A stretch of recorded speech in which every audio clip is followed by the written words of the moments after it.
आज सुनते हैं रवि प्रदोष व्रत कथा और महात्म्य। तो एक बार बोलिए प्रेम से शिव जी की जय, माता पार्वती की जय। जब प्रदोष तिथि किसी वार को पड़ती है तो प्रदोष तिथि को उस नाम से जाना जाता है। अगर सोमवार को प्रदोष पड़ रहा है तो उसे सोम प्रदोष व्रत के नाम से जाना जाता है।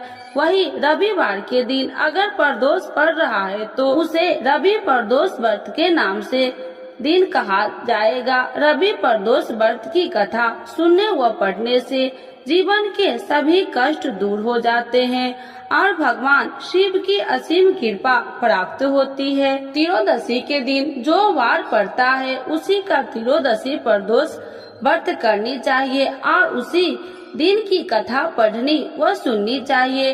रवि, सोम, शनि त्रयोदशी प्रदोष व्रत कथा अभ्यास करे। इन सभी से अभिष्ट फल की प्राप्ति होती है। रवि प्रदोष व्रत का महात्म्य।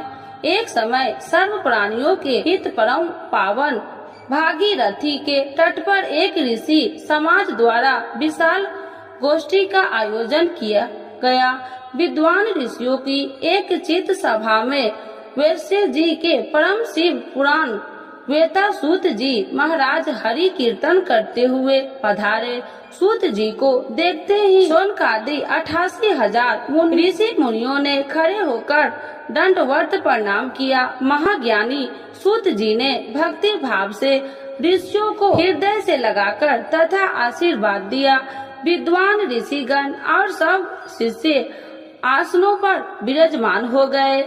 मुनिगण विनीत भाव से पूछने लगे कि हे परम दयालु, कली काल में शंकर की भक्ति किस आराधना द्वारा उपलब्ध होगी, हम लोग को बताने की कृपा कीजिए, क्योंकि कलयुग में सभी प्राणी पाप कर्म से रत रहकर वेद शास्त्रों से विमुख रहेंगे। दीन जन अनेकों संकटों से अस्त रहेंगे। हे मुनि श्रेष्ठ, कली काल में सत्य कर्म की और किसी की रुचि न होगी। जब पुण्य क्षीण हो जाएंगे तो मनुष्य की बुद्धि असत कर्मों की ओर खुद व खुद प्रेरित होगी, जिससे दुर्वाचारी पुरुष वश रहित समाप्त हो जाएंगे। इस अखिल भूमंडल पर जो मनुष्य ज्ञानी होकर ज्ञान की शिक्षा नहीं देता, उस पर परम पिता परमेश्वर कभी प्रसन्न नहीं होते हैं। हे महामुने, ऐसा कौन सा उत्तम व्रत है जिससे मनोवांछित फल की प्राप्ति होती है? आप कृपा कर बतलाइए। ऐसा सुनकर दयालु हृदय श्री सूत जी कहने लगे कि हे श्रेष्ठ मुनियों तथा शौनकर जी, आप धन्यवाद के पात्र हैं। आपके विचार सराहनीय एवं प्रशंसनीय हैं। आप वैष्णव अज्ञ नैन है, क्योंकि आपके हृदय में सदा परहित की भावना रहती है।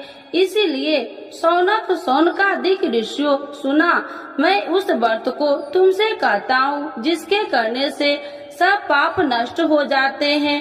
धन वृद्धि कारण, दुख विनाश, सुख प्राप्त कराने वाला, संतान देने वाला, मनोवांछित फल प्राप्ति कराने वाला यह व्रत तुमको सुनाता हूँ, जो किसी समय भगवान शंकर ने सती जी को सुनाया था और उनसे प्राप्त यह परम श्रेष्ठ उपदेश मेरे पूज्य गुरु जी ने मुझे सुनाया था, जिससे आपको समय पाकर शुभ बेला में मैं सुनाता हूँ। बोलो उमापति शंकर भगवान की जय। सूत जी कहने लगे कि आयु वृद्धि स्वास्थ्य लाभ हेतु त्रयोदशी का व्रत करे। इसकी विधि इस प्रकार है। प्रातः स्नान कर निराहार रहकर शिव ध्यान में मग्न हो। शिव मंदिर में जाकर शंकर की पूजा करे।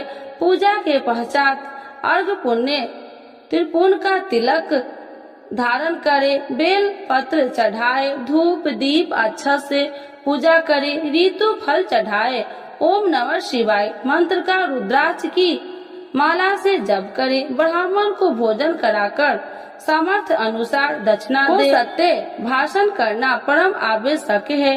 हवन आहुति भी देनी चाहिए। इसके बाद मौन व्रत धारण करे।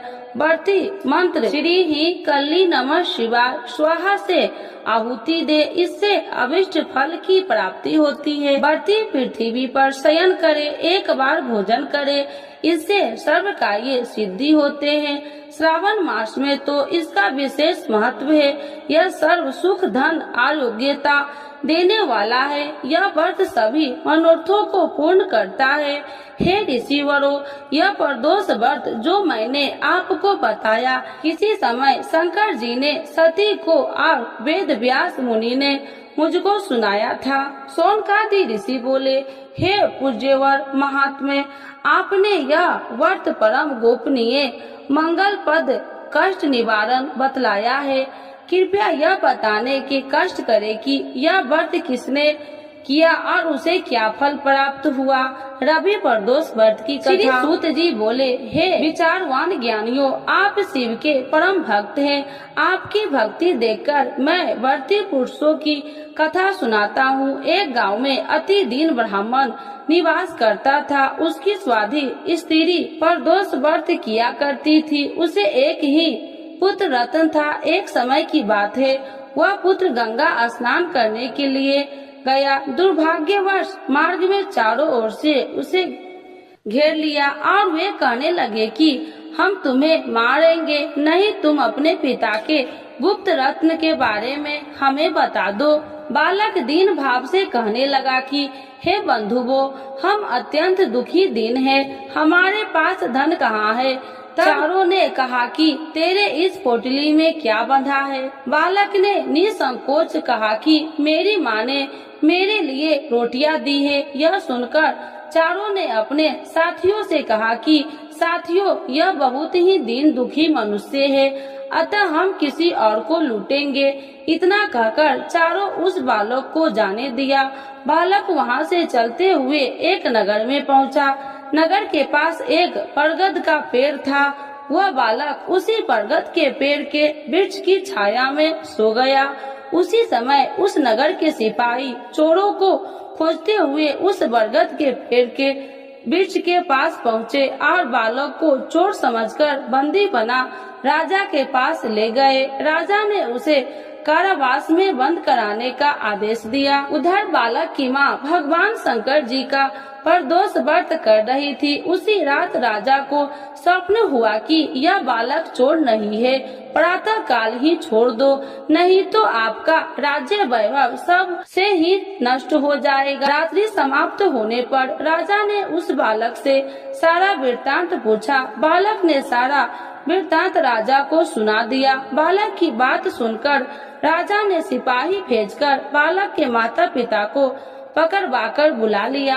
राजा ने जब उन्हें भयभीत देखा तो कहा कि तुम भय मत करो, तुम्हारा बालक निर्दोष है। हम तुम्हारी दरिद्रता देखकर 5-5 गांव तुमको दान में देते हैं। शिव की दया से ब्राह्मण परिवार अब आनंद में रहने लगा। इस प्रकार जो कोई इस व्रत को करता है उसे आनंद प्राप्त होता है। तो एक बार बोलिए प्रेम से शिव जी की जय, माता पार्वती की जय। पूजा विधि मंत्र और शिव जी। सनातन धर्म में हर माह के शुक्ल पक्ष और कृष्ण पक्ष की त्रयोदशी तिथि को प्रदोष व्रत रखा जाएगा, इसलिए इसे रवि प्रदोष कहा जाएगा। यह दिन भगवान भोलेनाथ की पूजा आराधना के लिए समर्पित है।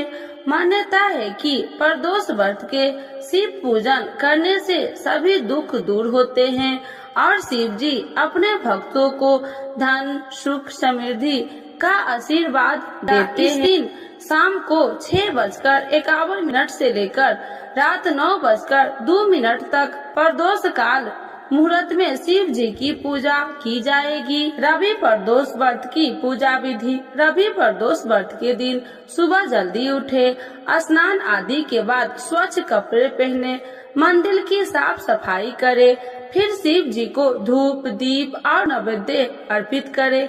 शिवलिंग पर कच्चा दूध और गंगा जल से अभिषेक करे। इसके बाद सायंकाल में भगवान शिव की विधिवत पूजा करे। शिवलिंग पर जलाभिषेक करे। प्रदोष व्रत की कथा पढ़े या सुने।